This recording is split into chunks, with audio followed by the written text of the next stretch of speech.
নমস্কার বন্ধুরা, শ্রাবণী রান্নাঘরে আপনাদের সবাইকে স্বাগত জানিয়ে আমি আবারও একটা রান্নার ভিডিও নিয়ে আপনাদের সামনে চলে এসেছি।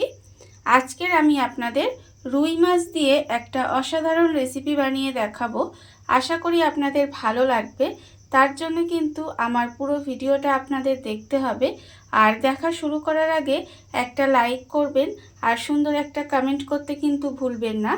তাহলে চলুন আজকের আমি এই রুই মাছ দিয়ে কি বানাই সেটা আপনারা একবার দেখে নিন। রান্নাটা করার জন্য প্রথমে আমি এখানে দেখুন 4 পিস রুই মাছ নিয়ে নিয়েছি। আর রুই মাছটা কিন্তু আমি খুব ভালোভাবে ধুয়ে পরিষ্কার করে নিয়েছি। এবারে প্রথমে আমি রুই মাছটার মধ্যে আন্দাজ মতো নুন দেব। নুন দিয়ে মাছের মধ্যে নুনটা দিয়ে ভালোভাবে মাখিয়ে নিতে হবে। আমি কিন্তু শুধুমাত্র এখানে নুনই দিচ্ছি, কোনো রকম হলুদের গুঁড়ো দিচ্ছি না। তার কারণ আমি কিন্তু রান্নাটায় হলুদ ব্যবহার করব না, সেই জন্য শুধুমাত্র নুন দিয়েই মাছটা খুব ভালোভাবে মাখিয়ে নেব। একঘেয়ে মাছের ঝোল, মাছের তরকারি না খেয়ে যদি আপনারা এইভাবে মাছটা বানিয়ে খান দেখবেন ভালো লাগবে। আর মাছের মধ্যে আমি এখানে খুব ভালোভাবে নুনটা মাখিয়ে নিয়েছি। আর অন্যদিকে দেখুন গ্যাসটা অন করে কিন্তু একটা কড়া বসিয়ে দিয়েছি। এবারে আমি কড়ার মধ্যে দিয়ে দেব সর্ষের তেল। এখানে আমি রান্নাটা কিন্তু সর্ষের তেলে করছি, আপনারা চাইলে কিন্তু এটা সাদা তেলেও করতে পারেন। এখানে আমি প্রায় 3 চামচের মতো সর্ষের তেল দিয়ে দিলাম। এবারে তেলটা আমি একটু গরম হতে দেব। তেলটা আমার এখানে খুব ভালোভাবে গরম হয়ে গেছে। এইবারে আমি তেলের মধ্যে দিয়ে দেব পেঁয়াজ বাটা। এখানে আমি একটা মাঝারি সাইজের পেঁয়াজ বেটে রেখেছি, সেই পেঁয়াজটা কিন্তু আমি তেলের মধ্যে দিয়ে দিলাম। পেঁয়াজ বাটাটা দিয়ে আমি তেলের মধ্যে একটু নাড়াচাড়া করে ভেজে নেব। তেলের মধ্যে পেঁয়াজ বাটাটা দিয়ে আমি একটু নাড়াচাড়া করে ভেজে নিয়েছি। এইবারে আমি এর মধ্যে দিয়ে দেব রসুন বাটা। এখানে আমি 1 চামচের মতো রসুন বেটে রেখেছি, সেই রসুন বাটাটা আমি এর মধ্যে দিয়ে দিলাম। রসুন বাটাটা দিয়েও কিন্তু আমাকে খুব ভালোভাবে একটুখানি নেড়েচেড়ে ভেজে নিতে হবে, যাতে পেঁয়াজ আর রসুনের যে একটা কাঁচা গন্ধ থাকে সেটা চলে যায়। পেঁয়াজ আর রসুনটা দিয়ে আমি একটু ভাজা ভাজা মতো করে নিয়েছি। এবার আমি এর মধ্যে দিয়ে দেব আদা বাটা। এখানে আমি 1 চামচ আদা বাটা রেখেছি, সেই আদা বাটাটাও কিন্তু আমি এর মধ্যে দিয়ে দিলাম। আদা বাটাটা দিয়ে আবারও কিন্তু একটু নেড়েচেড়ে নেব, খুব বেশি ভাজার দরকার নেই আদা বাটাটা দিয়ে। এবার আমি এর মধ্যে দিয়ে দেব টমেটো বাটা।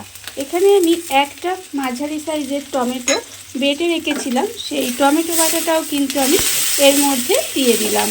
দিয়ে খুব ভালোভাবে একটু কষিয়ে নিতে হবে সমস্ত কিছু দিয়ে। সমস্ত মশলা দিয়ে আমি খুব ভালোভাবে এখানে কষিয়ে নিয়েছি।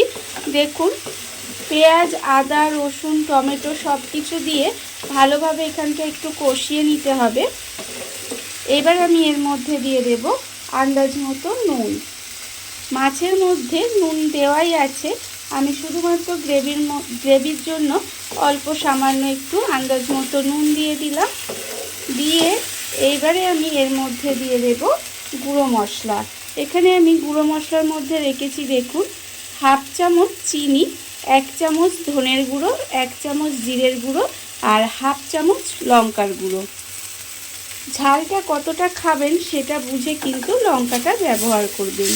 এবার সমস্ত গুঁড়ো মশলা দিয়ে আবারও কিন্তু আমি খুব ভালোভাবে একটু কষিয়ে নেব। আর এই সময় কিন্তু আমি খুব অল্প সামান্য একটু জল দেব, যাতে মশলাটা পুড়ে না যায়, সেই জন্য আমি অল্প সামান্য একটু জল দিলাম। দিয়ে খুব ভালোভাবে মশলাটা কষিয়ে নিতে হবে। যতক্ষণ না পর্যন্ত মশলা থেকে তেলটা ছেড়ে দেয় ততক্ষণ পর্যন্ত খুব ভালোভাবে একটু কষিয়ে নেব। মশলাটা আমার এখানে খুব ভালোভাবে কষানো হয়ে গেছে, মশলা থেকে কিন্তু তেলটাও ছেড়ে দিয়েছে।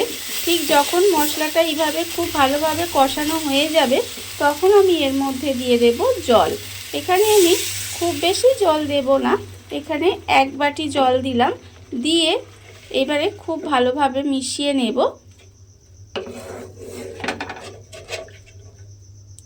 মিশিয়ে নিয়ে এবারে আমি এখানে যে মাছগুলোকে নুন মাখিয়ে রেখে দিয়েছিলাম সেই মাছগুলো কিন্তু এইভাবে একটা একটা করে দিয়ে দেব। মাছগুলো আমি এখানে একটা একটা করে দিয়ে দিলাম।